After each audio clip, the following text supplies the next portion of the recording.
Ya kalau Allah ternoda, dianggap ternoda, Allah suruh datang ke Polda Metro Jaya aja bikin laporan. Ya kan? Pak Helmi, tanggapannya seperti apa? Karena kemarin narasi Pak Helmi sepertinya membela Panji Gumilang. Oke, pertama saya sama dengan Pak Kiai Ihsan menyatakan bahwa sangat gembira bahwa pada akhirnya Syekh Panji Gumilang menjadi tersangka. Ini harapan saya.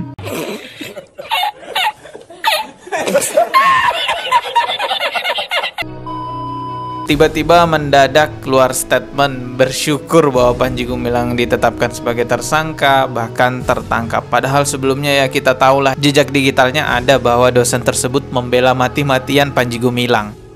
Assalamualaikum warahmatullahi wabarakatuh. Selamat datang kembali di channel Dodi Sefriadi. Teman-teman, kali ini kembali lagi saya akan masih membahas seputar Panji Gumilang. Ya, memang orangnya udah ketangkep ya, tetapi para pendukungnya itu masih terus saja melakukan dukungan-dukungan terhadap Panji Gumilang. Padahal sudah jelas-jelas bahwa Panji Gumilang itu bersalah. Yang namanya fanatik buta itu memang susah untuk diselesaikan, susah untuk disembuhkan. Sebenarnya itu penyakit loh, penyakit mental budak. Merdekakan dirimu, berdiri di atas prinsip kebenaran. Siapapun yang salah, walaupun itu kita kagumi orangnya, kalau salah ya salah. Tapi ada yang cukup lucu juga. Mungkin teman-teman masih ingat seseorang yang katanya sih dia dosen di salah satu kampus UIN di Jakarta. Ya, diundang oleh TV One dan diwawancarai, terlihat sekali mendukung Panji Gumilang, bahkan sampai mengatakan kalau Allah itu ternista, suruh aja Allah lapor sendiri ke polisi. Ya kalau Allah ternoda, dianggap ternoda, Allah suruh datang ke Polda Metro Jaya aja bikin laporan.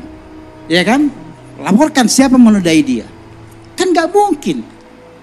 Karena itu ketika kita melakukan personifikasi pada Allah Subhanahu wa taala sampai mengatakan Allah ternoda, agama ternista. Coba, agama yang berisi nilai-nilai yang sangat tinggi, sangat luhur bisa ternista. Oh, kalau gitu kita menganut satu nilai-nilai yang bisa ternista loh.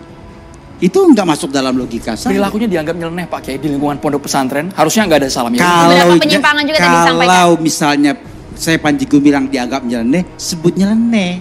Kalau dianggap bersalah, biarkan pengadilan yang menyatakan dia bersalah. Jangan bilang dia tersesat. Ya, seperti itulah pembelaan dari seorang dosen UIN, salah satu kampus yang ada di Jakarta ya. Sedemikian rupa statement yang dikeluarkan, sampai mengatakan Allah suruh lapor sendirilah, jangan bilang sesat, apalah, semua statement dikeluarkan untuk membela Panji Gumilang. Ini Pak Kiai ya. Sesat yang Anda Oke, saya nggak mengatakan makanya ukuran sesat apa? Kalau menurut Anda sekarang seperti apa? kalau kita kembali pada kasus saya Panji Gumilang, satu saja, mari kita bahas. Apa yang membuat beliau menjadi dianggap tersesat oleh MUI. Sampai berdebat panas ya dosen tersebut kepada pihak MUI di salah satu acara yang ada di TV One. Saking sangat membelanya gitu ya dosen itu kepada Panji Gumilang, sampai dipertanyakan sesatnya di mana, ininya apa. Pokoknya banyaklah pembelaannya. Tapi yang sangat lucu adalah ketika Panji Gumilang sudah ditangkap oleh pihak kepolisian dan pihak kepolisian menelusuri lebih jauh tentang penyimpangan-penyimpangan yang dilakukan oleh Panji Gumilang, dosen tersebut mendadak bersyukur bahwa Panji Gumilang itu sudah tertangkap. Pak Helmi, tanggapannya seperti apa? Karena kemarin narasi Pak Helmi sepertinya membela Panji Gumilang. Oke, pertama saya sama dengan Pak Kiai Ihsan menyatakan bahwa sangat gembira bahwa pada akhirnya Syekh Panji Gumilang menjadi tersangka. Ini harapan saya.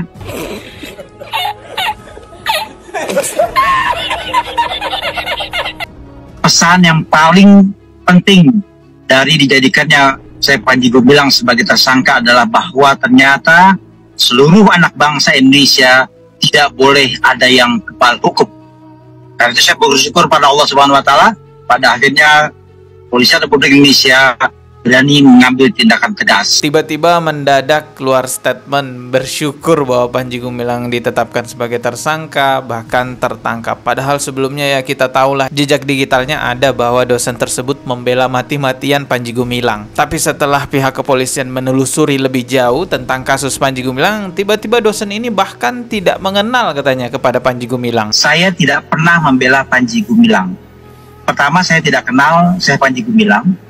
Dia tinggal di Indramayu, saya tinggal di Jakarta. Saya cuma sekali datang ke pesantren Al-Zaitun, itu pun dalam rangka riset. Ya, tiba-tiba nggak kenal Panji Gumilang. Bahkan yang lebih menarik lagi, Pak dosen ini mengeluarkan statementnya bahwa orang yang menganggap bahwa Al-Quran itu adalah perkataan Nabi Muhammad katanya keluar dari Islam gitu. Padahal sebelumnya dia mendukung tuh Panji Gumilang yang mengatakan bahwa Al-Quran itu adalah perkataannya Nabi Muhammad SAW.